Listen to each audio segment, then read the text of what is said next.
sommes de retour en direct dans cette édition du Minimac de la lettre de l'acheteur, votre bimensuel consacré aux matières premières. Et désormais, eh bien, il est l'heure de retrouver le très récurrent Mathieu Driol. Bonjour Mathieu. Bonjour Louis-Antoine. Et c'est avec plaisir que cette récurrence vous est offerte. Mathieu Driol, vous êtes donc analyste senior chez Debaïdé avec nous pour commenter les graphiques, l'analyse graphique de deux matières premières. On va commencer par le cacao qui est enfermé dans une phase baissière, mais les cours semblent retrouver un peu d'allant ces derniers temps sur fond de baisse de la production en Côte d'Ivoire. Est-ce que ce sont les prémices que l'on peut observer actuellement d'un début de tendance de reprise haussière, Mathieu ? Alors, on va prendre un petit peu de temps avant de parler de reprise de la tendance haussière. On va prendre un peu de recul, en fait, sur le mouvement haussier qui avait démarré au cours de l'été 2022, qui a fait passer les cours de 2500 à plus de 12 000 en l'espace de 2 ans. Un mouvement haussier particulièrement puissant qui a trouvé un plus haut à 12 261 en 2024. Et puis depuis, on assiste effectivement à une phase de consolidation.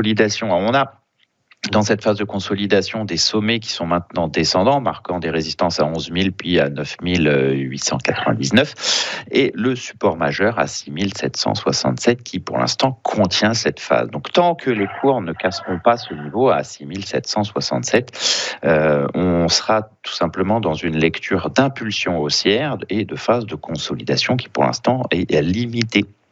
On a donc des probabilités de reprise de cette tendance. Le signal viendra au-dessus de 9 899 qui permettrait d'aller chercher de nouveaux plus hauts. En attendant, on est plutôt sur le bas de la zone.